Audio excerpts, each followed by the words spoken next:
Tant que le Rassemblement national n'accède pas au pouvoir suprême, il peut entretenir le flou sur ses promesses pour satisfaire les attentes souvent divergentes de son électorat en matière économique. Un parti qui s'étant détaché de la soumission au clivage droite-gauche a vocation à parler au peuple central dans son entier. Ni droite ni gauche pour l'électorat populaire, et ligne de droite libérale pour les indépendants, les petits chefs d'entreprise, et aussi pour séduire un électorat de cadres. Le fiscalisme qui a fait tant de mal à l'initiative, à la créativité, à la productivité. Dans leur communication, les orateurs du RN sont très forts pour ménager la chèvre et le chou, protection des moins bien lotis, et baisse de la fiscalité sur les entreprises. Sauf qu'à un moment, il y a le test du réel qui vient trancher. Et là, ils sont 89 députés à voter des textes nationaux, donc on peut voir ce qu'ils votent. Donc c'est parti pour un florilège de grand écart du Rassemblement national.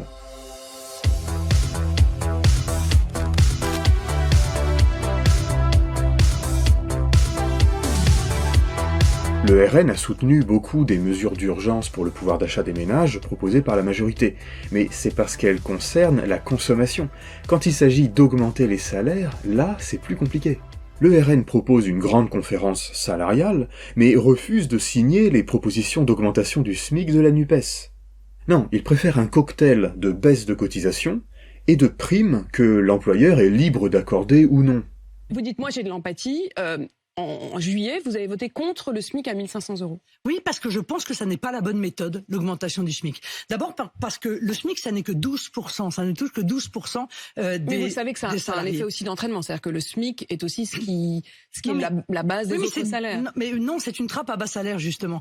Et ce, afin de ne pas froisser son électorat de petits entrepreneurs, commerçants, artisans, tout en faisant miroiter à la frange populaire et salariée des augmentations de revenus basées sur le mérite individuel.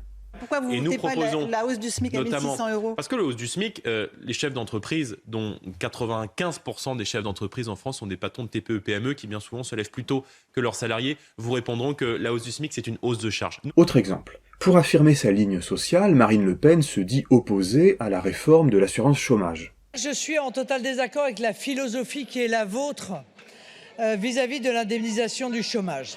Elle consiste à considérer que si les gens sont au chômage, c'est en gros de leur faute. On dirait une députée de NUPES, mais écoutez sa proposition d'amendement.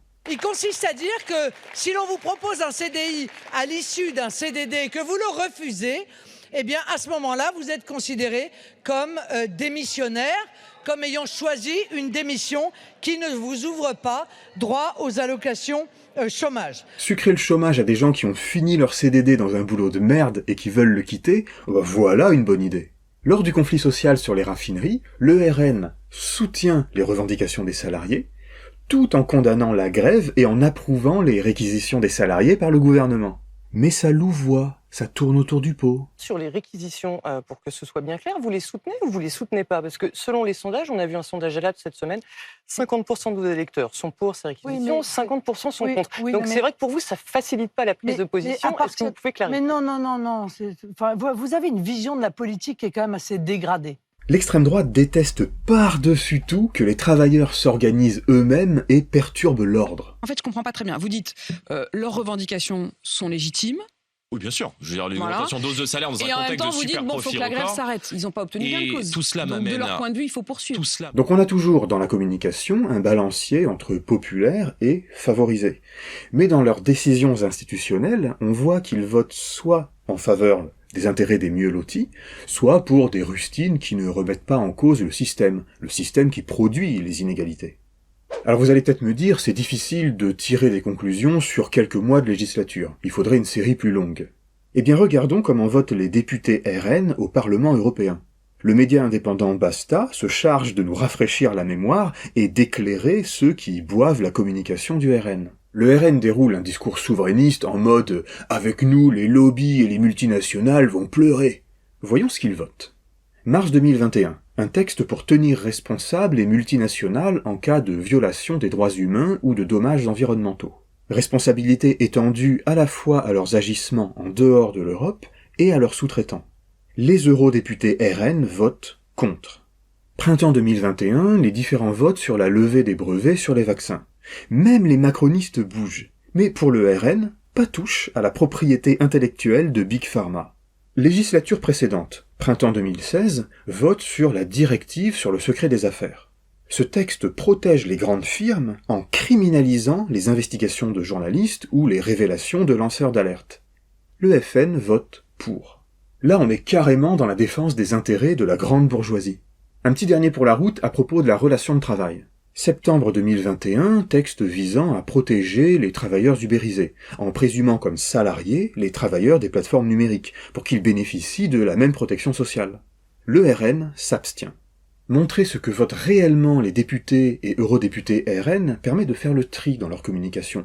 On voit que, sur les exemples européens, le RN est parfois plus libéral que Renaissance. Nous avons compris et souvent pointé le mal avant tous les autres. L'asservissement de l'homme à des logiques économiques devenues folles. Toutes ces contradictions tiennent d'abord à la nécessité de maintenir un électorat composite. Comment contenter à la fois les ouvriers du Nord qui demandent plus de protection et les indépendants et retraités du Sud qui veulent payer moins d'impôts. Et puis aussi il y a la question de conquérir un nouvel électorat libéral, plus de classe supérieure comme des cadres. En face, la France insoumise, par exemple, n'a pas ces problèmes aussi aigus, puisque la coalition sociale qu'elle emmène est beaucoup plus cohérente. Il s'agit de différentes franges du salariat, employés, ouvriers, petits fonctionnaires, quelques cadres. Donc on peut y aller à fond sur la défense des salaires, et aussi des cotisations sociales et des salaires socialisés dont bénéficie la frange la moins bien lotie de leur électorat. Bon, ça c'est assez connu, je vais pas vous assommer de chiffres sur la sociologie électorale du RN. Je vais juste vous montrer un dernier truc étonnant et à ma connaissance assez peu évoqué. C'est un tableau qui présente les votes au premier tour de la présidentielle selon la proximité avec le mouvement des Gilets jaunes. Prenons les 3 premiers candidats. C'est Marine Le Pen qui est la grande favorite des Gilets jaunes, Mélenchon juste derrière. Les Gilets jaunes aiment bien Mélenchon, et les anti-Gilets jaunes ne l'aiment pas. C'est cohérent. Les Gilets jaunes n'aiment pas Macron, et les anti-gilets jaunes le plébiscitent. C'est cohérent, l'inverse de Mélenchon. Marine Le Pen, maintenant. Les gilets jaunes l'aiment beaucoup, mais elle est également la deuxième candidate préférée des anti-gilets jaunes, loin derrière Macron et juste devant Pécresse. Ça, c'est incohérent. Mon hypothèse est qu'il pourrait s'agir en partie des commerçants de centre-ville excédés par les traditionnelles manifestations du samedi. Le Pen marchait sur des œufs pendant ces manifs. Oui pour les revendications, mais ce serait mieux que toutes ces personnes restent chez elles. Enfin, vous avez une vision de la politique qui est quand même assez dégradée. La leçon de tout ça, c'est que le RN est gros électoralement, mais il n'est pas aussi fort qu'il en a l'air, car tôt ou tard, il doit montrer de quel côté il gouverne ou gouvernerait, quel type d'intérêt il choisit d'arranger, se coupant de l'autre partie de son électorat. La question est de savoir jusqu'à quel point fonctionnent les 3 techniques qu'il met en place.